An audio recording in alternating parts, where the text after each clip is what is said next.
ایک باپ کی بیٹے کو وصیت جس نے میرے وجود کو ہلا کر رکھ دیا۔ ایک باپ اپنے بیٹے کو مخاطب کر کے نصیحت کرتا ہے، پیارے بیٹے، ایک دن تم مجھے بوڑھا دیکھو گے، میرا رویہ تمہیں غیر منطقی معلوم ہوگا، تب براہ مہربانی بیٹا مجھے تمہارا وقت اور صبر چاہیے ہوگا تاکہ تم مجھے سمجھ سکو، میرے ہاتھ کانپیں اور میرا کھانا سینے پر گر پڑے، اور جب میں کپڑے نہ پہن سکوں تب گزرے ہوئے سالوں کو یاد کرنا جب میں تمہیں وہ کچھ سکھاتا تھا جو میں آج نہیں کر سکتا۔ اگر میں تم سے بار بار بات کروں اور آپ کو بار بار یاد دہانی کراؤں تو غصہ اور ملامت مت کرنا، اس لیے کہ میں نے تمہارے لیے کتنی ہی باتیں کہانیاں دہرائی ہیں صرف اس لیے کہ انہوں نے تمہیں خوش کیا، اور تم نے ہمیشہ بار بار مجھ سے پوچھا جب کہ تم چھوٹے تھے، معذرت اب مجھے رکاوٹ نہ ڈالنا۔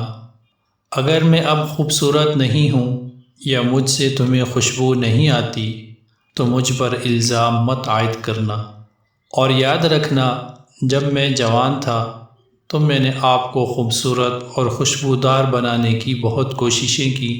اپنی جوانی میں میری لا علمی اور کم فہمی پر مت ہنسنا، بلکہ تم میری آنکھیں اور دماغ بن جانا تاکہ جو چیزیں مجھ سے رہ گئیں میں انہیں پا سکوں۔ بیٹا میں وہ ہوں جس نے تمہیں سکھایا، میں نے تمہیں زندگی کا سامنا کرنا سکھایا۔ آج آپ مجھے کیسے سکھاتے ہو کہ کیا کرنا چاہیے اور کیا نہیں۔ اپنی گفتگو کے دوران میری کمزور یادداشت اور میری باتوں اور سوچ کی سستی سے نہ تھکنا، کیونکہ میری خوشی اب صرف تمہارے ساتھ رہنے میں ہے۔ بس مجھے وہ خرچ کرنے میں مدد کرنا جس کی مجھے ضرورت ہے۔ میں اب بھی جانتا ہوں کہ میں کیا چاہتا ہوں۔ جب میرے پاؤں مجھے جہاں چاہیں لے جانے میں ناکام ہو جائیں تو مجھ پر احسان کرنا، اور یاد رکھنا کہ میں نے تمہارا ہاتھ اتنا پکڑا کہ تم چل سکو۔ آج میرا ہاتھ پکڑتے ہوئے کبھی شرمانا مت، کل تم کسی کا ہاتھ پکڑو گے اس عمر میں جانتا ہوں کہ میں آپ کی طرح زندگی کے قریب نہیں آ رہا ہوں، لیکن میں مرنے کا انتظار کر رہا ہوں۔ بیٹا میرا ساتھ دینا، میرا مخالف مت بننا۔ جب آپ کو میری کچھ غلطیاں یاد آئیں تو جان لینا کہ میں نے ہمیشہ آپ کے بہترین مفادات کے علاوہ کچھ نہیں چاہا، اور یہ سب سے اچھی چیز ہے جو آپ ابھی میرے ساتھ کر سکتے ہیں۔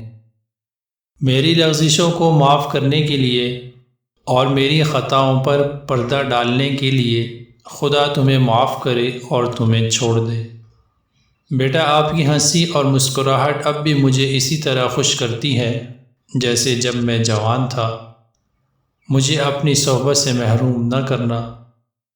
بیٹا جب تم پیدا ہوئے تو میں تمہارے ساتھ تھا، تو جب میں مروں تو میرے ساتھ رہنا۔